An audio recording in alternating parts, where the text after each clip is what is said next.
On the day I returned to China from a business trip, Ethan said he would come pick me up. I waited in the departure hall for a long time and he sent me a message. Something came up unexpectedly, he couldn't come to pick me up. While sitting in the taxi I saw a post from his childhood sweetheart. The man in the photo was wearing an engagement ring just like mine. The caption was, "Thanks to brother Ethan for pretending to be my boyfriend to help me avoid a blind date." If it had been before, I might have angrily sent him a text to question him. But this time I just commented, "No need to pretend anymore." The day I took off my engagement ring, he knelt down and begged me. He said it was all my fault and begged me not to leave him. A week ago, Ethan Chin and I had planned to go try on wedding dresses. I waited for a long time but he never showed up. I sat alone in the wedding dress shop watching couples in pairs and waited until the shop closed. After returning home in the evening, I saw his post on Ching Bai's social media. The photo showed a man with a sharply defined jawline, his side profile as he was driving. The caption was, "The suburbs, I couldn't get a cab, but luckily brother Ethan came to send me home." That day when Ethan Chin returned we had a big argument. I hysterically questioned him, asking if our wedding plans were more important than Ching Bai not being able to get a cab. But he just softly said, "If you think that way I can't do anything about it." Then we started another Cold War, or more accurately Ethan Chen's unilateral Cold War. He wouldn't reply to my messages, wouldn't answer my calls, and even under the same roof he would ignore me. In this relationship he always stands confidently on the high ground. Over the years, almost every argument between us ended with me apologizing. He could be reckless and angry with me, but as soon as I questioned him he would stop talking to me until I apologized or he forgave me. But that time, before I even apologized, I received a business trip arranged by the company. I was assigned to go on a business trip to country E for a week, and during that week I was overwhelmed with work and had no time to think about comforting Ethan Chin. I didn't even have time to remember that matter. The day before I returned to the country and boarded the plane, I received a message from Ethan Chin. "I'll come to pick you up tomorrow, remember to wait for me." I know he wants to make amends. The plane sliced through the sky and I spent 14 hours in a confined space. After getting off the plane I sent Ethan Chin a message, "I'm here waiting for you." In the end I didn't wait for Ethan, but instead received his message, "Something urgent came up, I can't pick you up." I glanced at it but didn't reply. I dragged my heavy luggage alone through the vast airport. The luggage was too much and too heavy and I twisted my ankle while going down the stairs. I hobbled into a taxi and inside the car I saw a post from his childhood sweetheart. In the photo the man was wearing an engagement ring identical to mine. The caption is, "To Ethan for pretending to be my boyfriend to help me avoid a blind date." I didn't keep sending him messages as I usually do to question him. I just quietly commented, "No need to pretend anymore." By the time I got home it was already late at night and Ethan Chin hadn't returned yet. I packed my luggage and my sprained ankle was already swollen and raised. I endured the pain, took a shower and then lay straight on the bed. Having not slept for nearly 20 hours I quickly fell asleep. I heard the door open in the middle of the night, the light was turned on and it was Ethan Chin returning. He stood by the bed looking at me discontentedly, probably because I didn't reply to his message. "Something came up unexpectedly, I can't pick you up." This was the first time our chat ended with his words. The blinding light shone into my eyes, forcing me to respond, "You're back?" He frowned, clicking his tongue impatiently, seemingly annoyed by my unusual behavior. After all, I didn't wait for him until late at night as I usually do. With a loud snap he turned off the light, then turned around and left, followed by the sound of washing in the bathroom. I went back to sleep again. The next morning Ethan Chin seemed to want to make up for it and said he would take me to work. Actually, if he had paid a little more attention to me he would have noticed how awkward my walking posture was and how swollen my left ankle was. I sent a message to the company to ask for leave and planned to go to the hospital to see the injury today. While eating breakfast I replied, "No need to send me." He suddenly got a bit angry and threw out a sentence, "Whatever you want," then turned and left. When leaving he vented his anger by slamming the door shut with a loud bang. After finishing breakfast I lay back down to rest. It wasn't until the afternoon that I went to the hospital. The doctor prescribed me some medication for external injuries and kept reminding me to rest more recently, avoid standing for long periods as much as possible. With a large bag of external injury medicine, I hobbled out of the hospital. When I returned home, the lights were on. Ethan Chin was sitting on the sofa with a very bad look on his face. To be honest, I don't know what he's upset about. I walked to the kitchen on my own to start preparing dinner. As soon as I opened the fridge, I heard footsteps behind me. "I'm coming to pick you up from your company. Your colleague said you took a leave of absence. Where did you go today instead of going to the office?" I bent down, picked up the bag of medicine and placed it on the table. "I went to the hospital today to get some medicine. I twisted my ankle while moving luggage after getting off the plane yesterday." Only then did he look down and see my swollen ankle, and his face turned a bit unpleasant.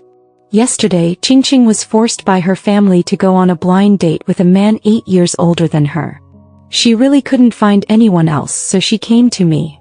Before he could finish speaking, I interrupted him. "It's okay, Ethan. You've grown up together since you were kids, and it's only natural that you help her." He wanted to say more, but I pushed him out of the kitchen. "I'm going to cook. The oil fumes are strong, so you'd better wait outside." I closed the kitchen door. This time I didn't make the spicy dish he loved. Most of what I cooked was light. He loves spicy food, but I was born in the southern city. Eating too much spicy food gives me a stomachache, but every time I cook I make spicy dishes.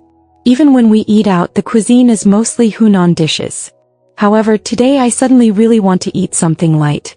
During dinner, he stared at the dishes on the table. Wan, why isn't there a single spicy dish today?" I scooped a spoonful of soup tofu for myself. "I want to eat something light today. If you want spicy food, I can make it for you tomorrow." He suddenly asked, Wan, are you angry?" I continued to bury my head in eating. "No, I just like to eat light." Looking up, I saw Ethan's surprised expression. It turned out he had never known I liked to eat light. If it had been before, I might have gotten angry and argued with him loudly, but now I just found it funny. That night as I was sleeping, I lay in bed while he held me in his arms and coaxed me.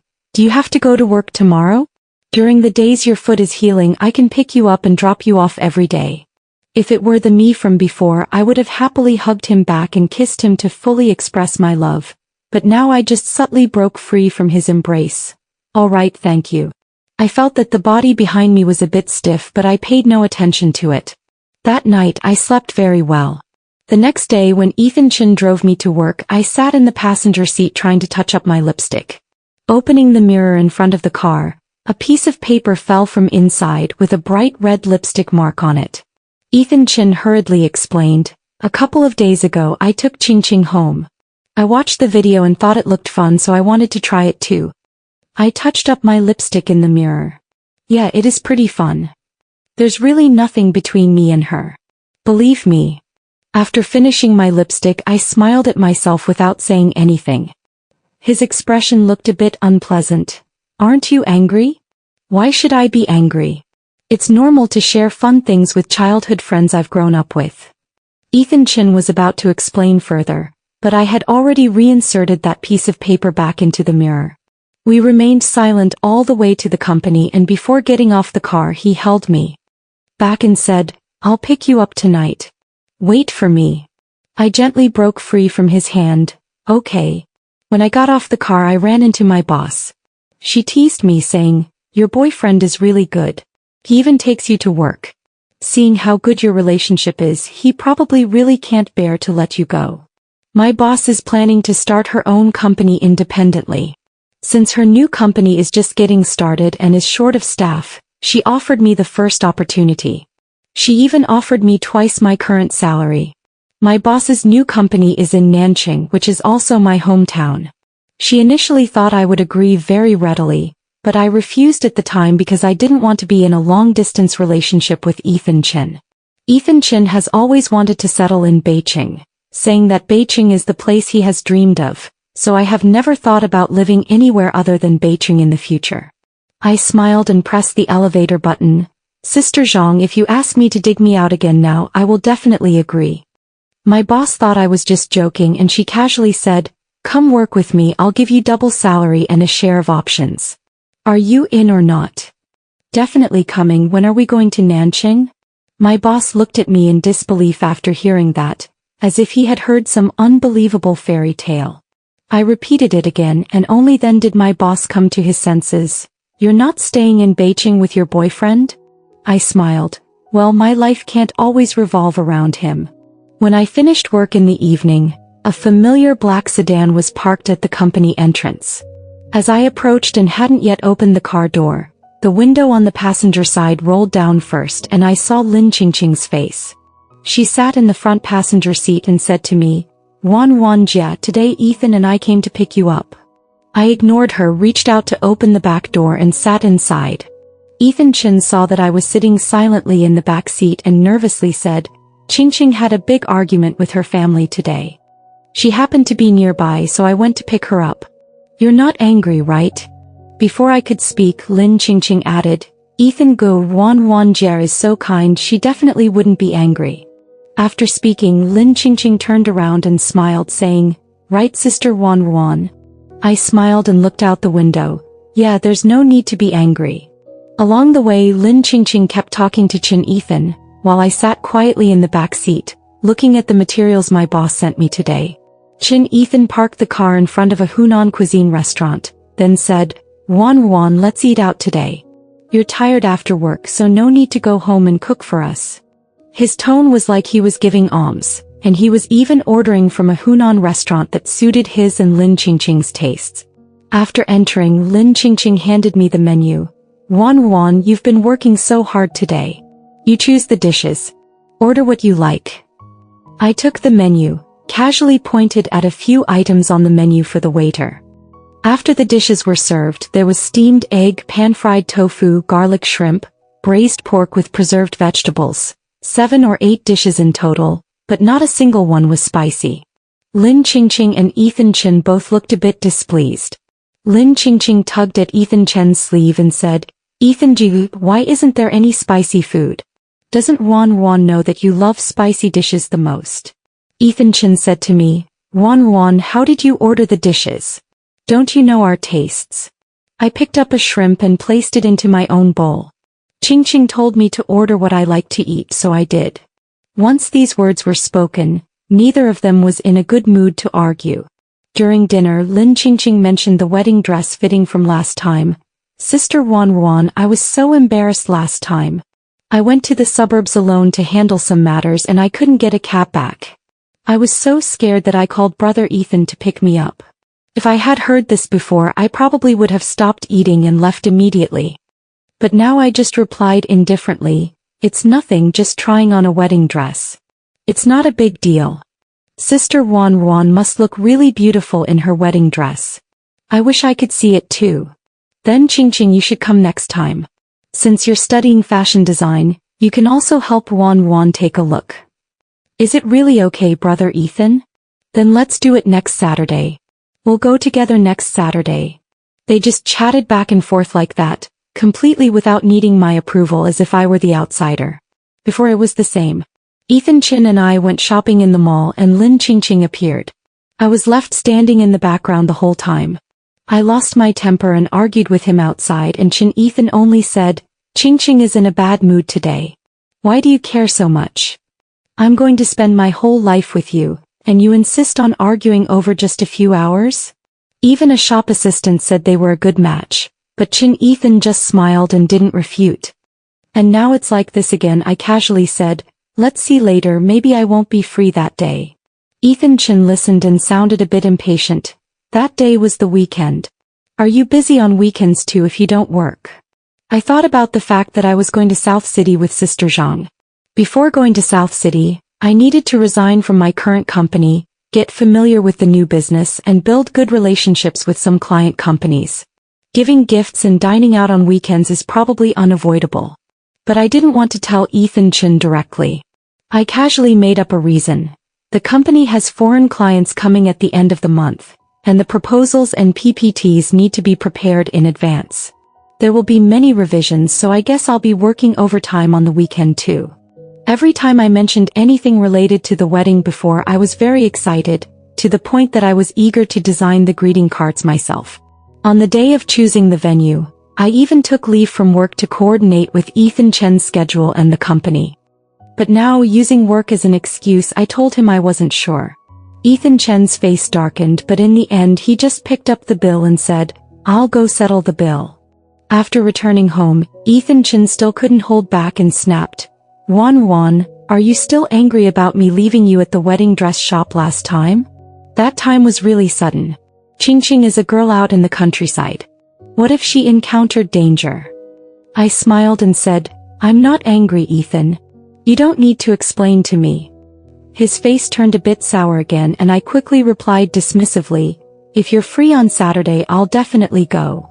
If before coaxing him was because he didn't want to argue, afraid that Ethan Chen would be unhappy, now it's because I find it troublesome and don't want to waste time arguing with him. On Saturday, Ethan Chen sent me a message, Wan, I'm at the wedding dress shop now. Remember to come over after you're done."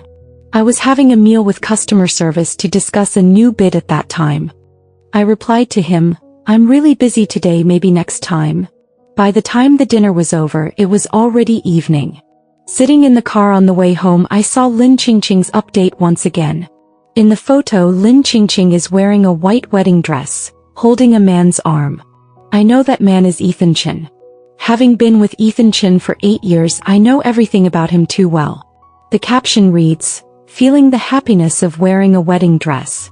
At Ethan Chen liked that post and many uninformed people commented below wishing Jujia well. This kind of situation has happened countless times before. Every time I would have a big argument with him and he would frown, blaming me for being unreasonable. It's not something I can control, and Qingqing just posted a photo. Those people are just making a fuss. But this time I just quietly commented below, very matching. When I opened the door, I saw Ethan Chen sitting silently on the sofa, staring at me. I knew he was waiting for me to apologize and coax him. His current look was fully in the posture of a Cold War. But I just bypassed him and went into the bathroom. Actually, it's quite good that he's giving me the cold shoulder now. This way I can focus on my work. Once I finish everything and confirm the time to go to Nanjing, I will be the one to break up with him. 2 days later, while I was working overtime at the company, I received a call from Ethan Chen. As soon as I answered, a questioning voice came through the receiver. "Why haven't you come home yet? Where are you? Why haven't you sent me a single message?" This is the first time in so many years that I received a call from Chen Ethan during the Cold War period. In the past, no matter the situation, I would proactively report my whereabouts to him, just so he could have a meal to eat when I got home. Actually, I also questioned Chen Ethan the same way I was questioned, but he would always just say, "I didn't care about you at all, so why do you care so much about me? Can't I have some space of my own? Are you only going to circle around me?" There was even a time when I overheard him telling his friend, "So annoying, all he does is ask me where I am every day." After I texted him multiple times, he started to refuse to reply. When he got annoyed, he would block me. Thinking of those moments, I coldly said, "I'm working overtime at the company, too busy to message you. Sorry about that." There was a period of silence from the other side, then he said, "I'll come to pick you up later. It's too late and unsafe. No need." Before I could finish speaking, Chen Ethan had already hung up the phone. When I got downstairs after work, I still saw the familiar black car. I opened the door and got in, saying nothing, leaning back in the seat to rest with my eyes closed. The inside of the car is so quiet that you can hear breathing. I used to always try to find topics and chat with him, but in the end he would always say, "Don't disturb my driving." The ringing phone broke the dull atmosphere inside the car. Ding, it's Ethan Chen's phone. Caller ID shows Qingqing. He glanced at me and hung up, but soon the ringing sound of ding ding started again. He still wanted to hang up, but I directly picked up, answered the call and handed the phone to him. He was stunned for a moment before taking it. Lin Qingqing's voice echoed through the phone receiver inside the carriage. Her tone carried a hint of crying and drunkenness. "I drank too much outside, my friends have already gone home, I'm so scared, brother Ethan, can you come pick me up?" Chen Ethan looked at me. "I'll order a taxi for you." Lin Qingqing still wouldn't give up. I think taking a taxi at night isn't safe. There are many news reports about it. Brother Ethan, can't you really come pick me up? Ethan looked at me, hesitant to speak, as if hoping to get some response from me. I know what he's thinking. Actually, Lin Qingqing has called him in the middle of the night to have him pick up the phone more than once or twice, and several times it was when he was seeing me home. Then he would leave me at a convenience store about a kilometer from home and let me walk back by myself. We had argued about this before. Lin Qingqing's side is dangerous. If I go back alone in the middle of the night, isn't that dangerous too? He impatiently told me to get off. What can happen in just 1 kilometer? Really unreasonable. You just insist on going to compare with Qingqing? This time I packed my things. It's okay, just let me off at the usual place. But he disagreed. Ruan, I'll take you back first. It's not safe at night. I laughed. I can just walk back myself. What could possibly happen in a kilometer? He was stunned for a moment, seeming to find these words familiar, but in the end he still left me at the convenience store entrance. Before getting out of the car, he held my hand and said, "Wait for me at home, I'll be back soon." By the time I got home it was already 10 o'clock. I took a shower and was about to sleep. I didn't plan to wait for Ethan Chen because I had to fly to Nanjing with Sister Zhang tomorrow morning. The handover for my resignation has been mostly completed, and the resources here have also been arranged. Several client companies said they would try to have Sister Zhang's new company handle some projects. Currently only some initial matters in Nanjing remain. Once those are settled, at the latest within half a month, I will move back to Nanjing. Sweet dreams overnight, and when I woke up the next day, Ethan still hadn't come home. I opened my phone and saw many messages from him. Qingqing is really drunk. I truly can't leave right now. I'm not coming back tonight. Go to bed early, don't wait for me. Looking at the time of the message again, it's 3 a.m. If it were the me from before, I would probably foolishly wait all night, only to see the message and then suffer alone in pain and sadness. I casually replied with a good, and then I started making breakfast. There are 2 portions in total. After I finished mine, I put the other one in the refrigerator, left a sticky note on the table and began packing my luggage to head to the airport. These few days in Nanjing have been busy. I've been running around to many places every day. It's tiring but also very fulfilling. I even forgot that there is someone named Ethan Chen. In my free time from work, I took a trip back home. My parents were very happy to see me return. My mom personally cooked a big table of dishes I like, and she kept scooping food onto my plate with bowls piled up like small mountains in front of me. Ruan, you haven't come home in a long time. Mom misses you so much. Eat a little more, be good. You've lost weight. My dad then took a small box from the room and handed it to me. Ruan, you haven't come back all these years. Dad put all your birthday gifts that he prepared for you each year inside. Under my parents' concern, I couldn't help but say, Dad, Mom, I don't plan to marry Ethan Chen anymore. I'll be returning to Nanjing to live next week.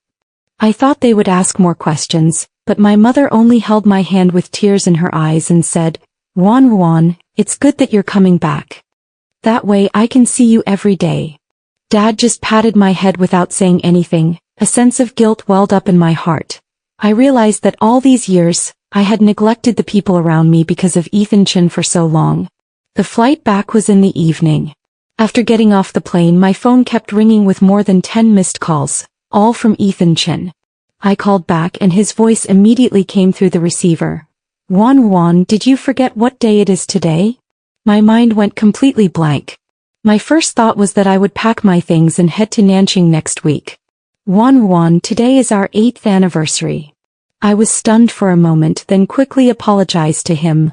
Oh, I'm so sorry. It's my fault. I'll go back now so we can celebrate together, okay? I have never forgotten an anniversary before. Every year on our anniversary I take a day off to prepare a surprise. Last year I paid the down payment for a house in Beijing. I hid the contract inside a Lego cottage I spent days building. I also ordered flowers, a cake, and even prepared champagne. I wanted to tell him, Ethan, we have our own home now. But that time I waited until very late and still didn't see him. I called him and the phone was filled with loud music. I'm out dining with Qingqing, what's wrong? I clenched my fist. Did you forget today is our anniversary? Oh. You didn't tell me I forgot. So what? Why don't you go home? Our anniversary isn't more important than having dinner with Lin Qingqing. He was very impatient. I'm tired and don't want to argue. Chin Ethan. I yelled into the receiver somewhat hysterically. That was the surprise I prepared all day. After so many years, is it still necessary? We see each other every day. Celebrating this holiday feels like playing house. I held back my sadness and asked, so you're not coming back tonight, right? Ah, brother Ethan, I'm sorry, I didn't know today was your and sister-in-law's anniversary. Lin Qingqing's voice came from the other side, and the next second the call was hung up. That night, Chin Ethan didn't come back. I smashed the Lego and finished the bottle of champagne. There was silence on the other end of the phone for a long time. Have you really forgotten? I said tiredly. After so many years, every year has passed. Even if 1 year doesn't, it's not a big deal. When I got home, Chin Ethan had prepared the meal. This was the first time he cooked for me. Before he only cooked for Lin Qingqing. He said it was because he grew up with Lin Qingqing and cooking for his sister was a very normal thing. If I caused a fuss, he would frown. Aren't you able to cook? Do you expect me to cook for you after we get married? But he could cook for others, yet he had never cooked for me. I didn't expect to taste it when I decided to leave. We sat at the dining table eating and Ethan Chin mentioned, Wan, I have a surprise for you. Our wedding.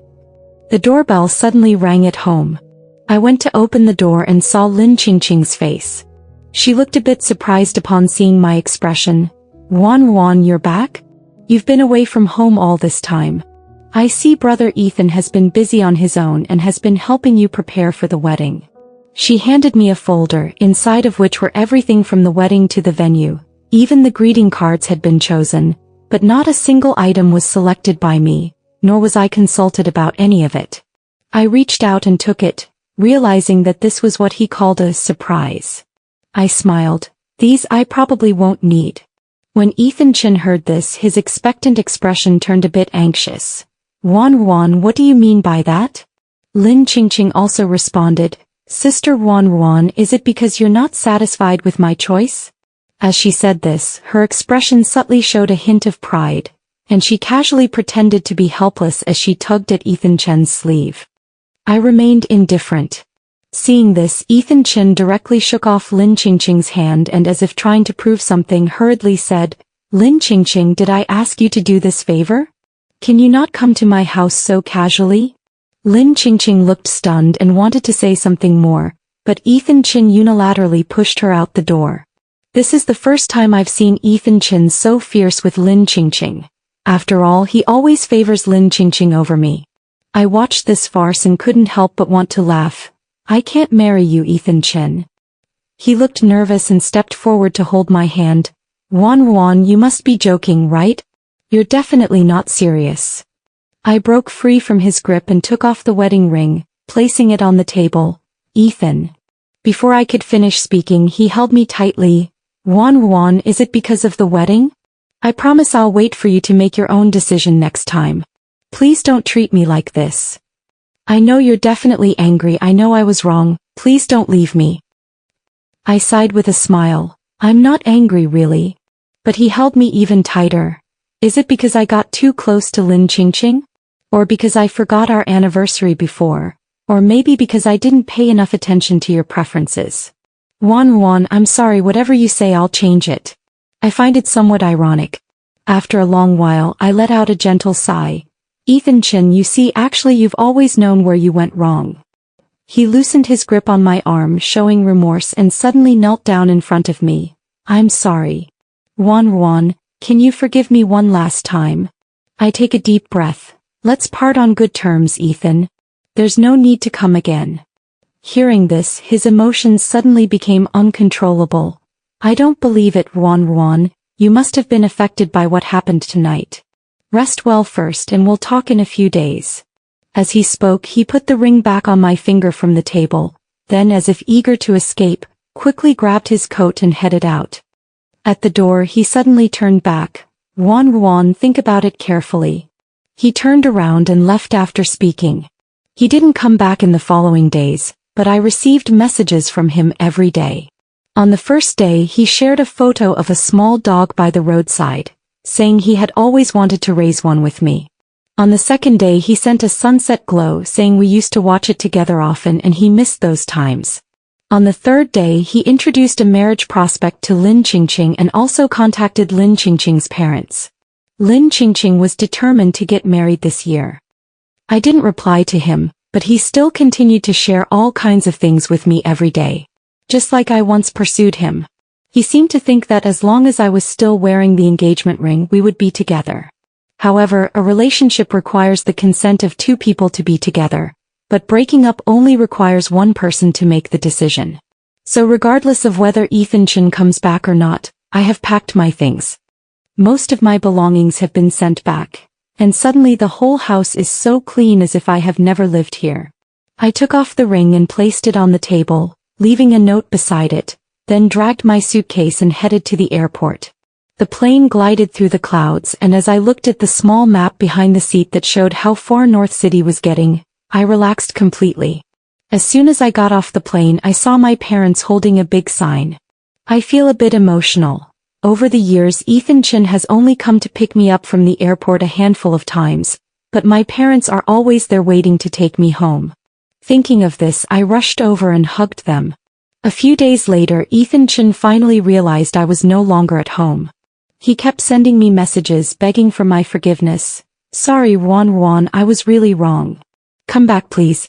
Where are you? Can I pick you up and take you home? The messages kept coming and eventually I couldn't hold back anymore so I blocked him. At that moment I finally understood what he was really thinking when he blocked me at that time. He really found me annoying. He truly didn't care and he genuinely didn't like me that much. After blocking Ethan, the whole world became much quieter. No one would call me with random numbers and no one would keep sending me messages every day. During my time in Nanjing, I was busy with the new company's business every day. Effort always pays off. Now that the new company is gradually getting on track, I can start to avoid working overtime every day.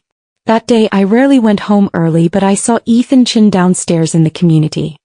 He looked like he hadn't shaved his beard in a long time and he seemed completely exhausted. As soon as he saw me he immediately walked over and grabbed my hand. Wan, come back with me. Honestly, I never thought Ethan Chen would chase me to Nanjing, waiting for me in my parents' neighborhood. Seeing that I didn't speak he held me even tighter. Wan, I couldn't find you so I waited for you at your company. But your colleague said you had resigned. I asked around a lot before I found out you were in Nanjing. I came to Uncle and Auntie's house looking for you but Uncle chased me out with a broom. No Wan, I really know I was wrong. You and I should go back. To be honest, this is the first time Ethan Chen and I have actively spoken so much. In the past I was always the one to initiate reconciliation and to speak at length. Now I realize how ridiculous I was back then. I calmly withdrew my hand. We have already broken up. I won't go back to you and I won't marry you. In that moment his face turned ashen and his hand, which was hanging in the air, remained there for a long time without being withdrawn. Ethan Chen, we've been together for 8 years, from student days to talking about marriage. Over these years I've truly wanted to have a home with you. I always centered my life around you, revolving around you, but you find that annoying. From today onward you are free and I am free as well. He stepped forward again, grabbing my hand and desperately struggling, saying, I'm sorry, I want to have a home with you too, I want a future with you. I gave a gentle smile. It's over Ethan Chen, we won't have a future together anymore, but we will each have our own futures. He let go of my hand, his whole body like a lifeless puppet. In the end I couldn't bear to say it. Ethan, we've known each other for so many years. Let's look forward. I still hope you will be well. After saying that I turned and walked away. Ethan Chen didn't chase after me this time but I could hear his crying. This is the first time I heard Ethan Chen cry. That voice was hoarse beyond words. But it no longer concerns me. My future will no longer have him.